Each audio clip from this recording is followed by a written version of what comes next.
샬롬.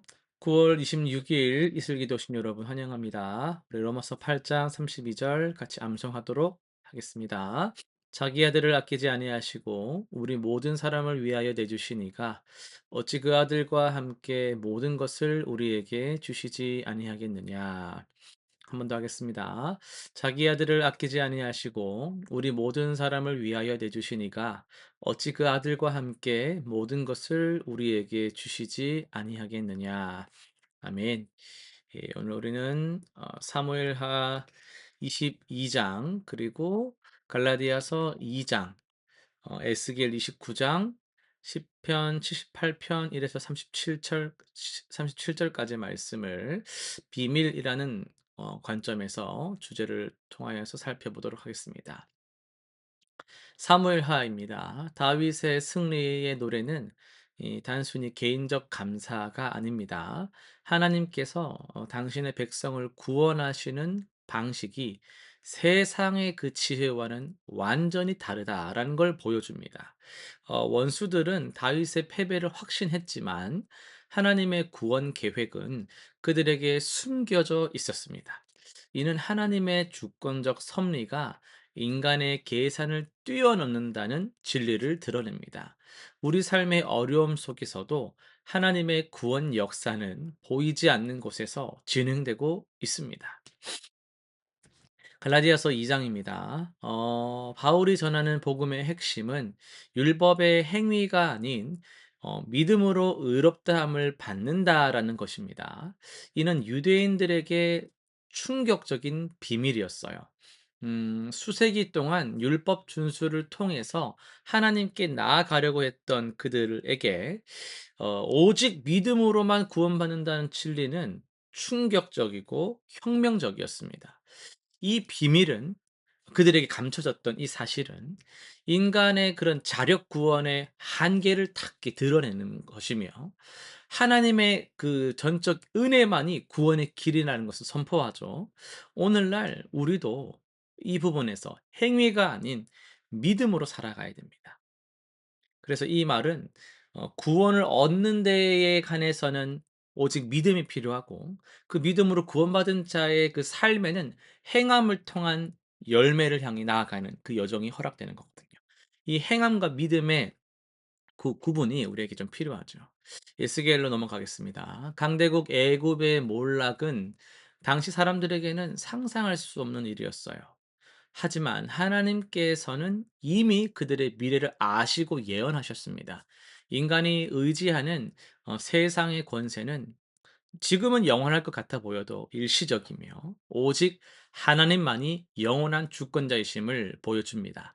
애굽에 의존했던 이스라엘에게 이는 중요한 교훈이었죠. 우리도 세상의 힘이나 세상의 그런 흐름, 부에 그런 의존하는 것이 아니라 오직 영원하신 하나님만을 신뢰해야 하겠죠. 하나님의 뜻은 반드시 이루어집니다. 시편 78편 1에서 8절을 중심으로 해서 하나님의 비밀을 아는 특권이라는 제목으로 말씀을 전하겠습니다. 우리는 비밀을 좋아해요.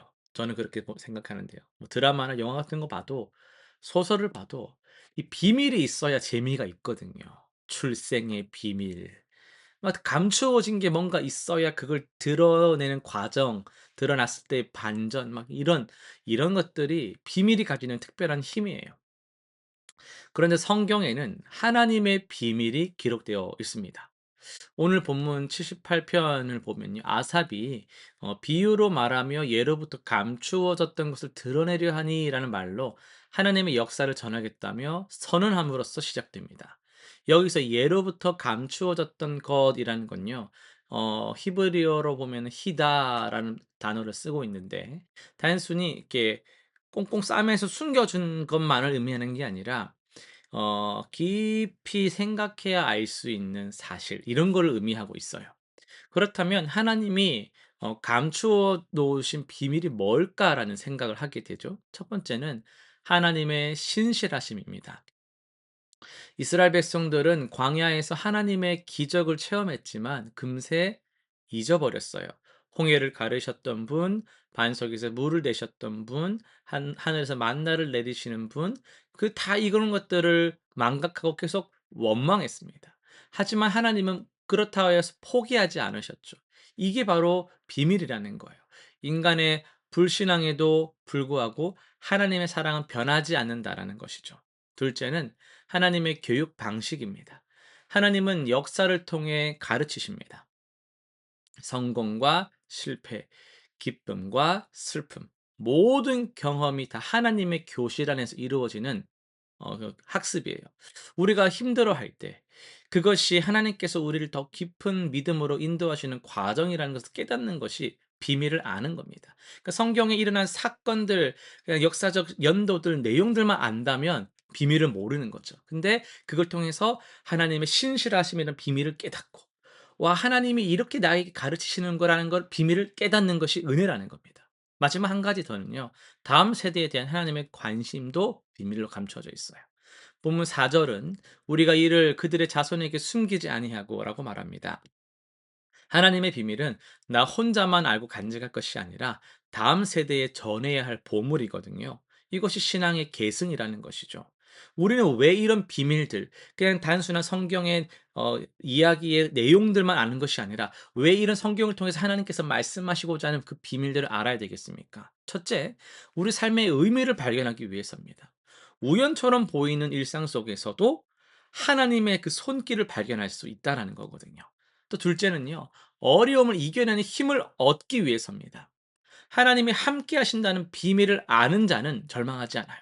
성경 읽으면서 그들의 역사, 이런 일이 있었지 하고 그냥 내용으로만 지나가는 사람들은 하나님이 함께 하심에 대해서 감동, 은혜를 받을 수 없습니다. 근데 그런 내용들을 통해서 하나님이 하시고자 하는 말씀, 내가 너희와 항상 함께 한다라는 것을 비밀로 깨달은 자는, 그 비밀을 깨달은 자는 절망하지 않아요.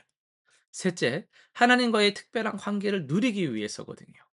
또 비밀을 공유하는 사이는 더욱 친밀해지는 거예요. 이러한 관계를 누리기 위해서 우리는 비밀을 알아야 된다는 겁니다. 그럼 이 비밀은 어떻게 전해집니까? 말로만이 아니죠. 우리의 삶을 통해서 전해집니다. 부모가 자녀에게 비밀을 알려줍니다. 선배가 후배에게, 믿는 자가 아직 믿지 않는 자에게 삶으로 보여주면서 이 비밀스러운 하나님의 놀라운 일들을 계속해서 밝혀 알려주는 거예요. 이 비밀을 아는 자의 삶은 다르거든요. 평안이 있고 소망이 있고 사랑이 넘쳐납니다. 여러분, 하나님의 비밀을 아는 것은 특권이에요. 은혜이죠. 세상 사람들이 알지 못하는 진리를 여러분 알고 계시잖아요. 하나님이 우리를 사랑하신다라는 것 믿어지잖아요. 모든 것이 합력하여 선을 이룬다라는 것 경험하셨지 않습니까? 영원한 소망이 있다라는 것 우리가 붙잡고 있습니다. 이 비밀을 우리가 알고 품고 살아가는 이 우리는 세상에서 가장 행복한 그런 행복자예요. 이제 이 비밀을 다음 세대에게 전해야 할 때입니다. 실천사항 세 가지 정리해 볼게요. 첫 번째는 매일 하나님의 신실하심을 기억하고 기록해 봅시다. 하루를 마무리하는 시간에 하나님의 베푸신 은혜 한 가지씩을 감사일기에 기록하면서 하나님의 변함없는 사랑을 계속 누적해 가면서 확인해 보세요. 두 번째는 가족과 함께 신앙 이야기를 한번 나눠 보세요. 물론 여건이 형성되지 않는 분들도 계시겠지만 그래도 가능한 분들 우선적으로, 그리고 또 가능한 구성원들을 찾아서 일주일에 한 번씩이라도 가족들과 함께 가까운 지인들과 함께 하나님의 역사를 나누는 시간을 꼭 가지시고 다음 세대에 우리 또 자녀들에게 이 내가 만난 하나님 이 유익, 기쁨, 소망들을 유산으로, 신앙의 유산으로 계속 전수하는 그 시간들을 꼭 확보하시길 바랍니다. 세 번째는요. 어려움 중에도 하나님의 뜻을 찾읍시다. 시험과 고난이 올 때마다 원망하고 낙심하고 떠나고 이런 모습으로만 반응하는 것이 아니라 이제는 어려움 중에도 하나님의 뜻을 찾는 그런 훈련을 해 보는 거예요. 하나님께서 내게 하시고자 하는 말씀, 내게 주시고자 하는 교훈이 무엇인지를 기도하며 찾아보시기를 바랍니다. 기도하고 마치겠습니다. 하나님 아버지, 세상이 알지 못하는 비밀을 우리에게 은혜로 알게 하시니 참으로 감사합니다.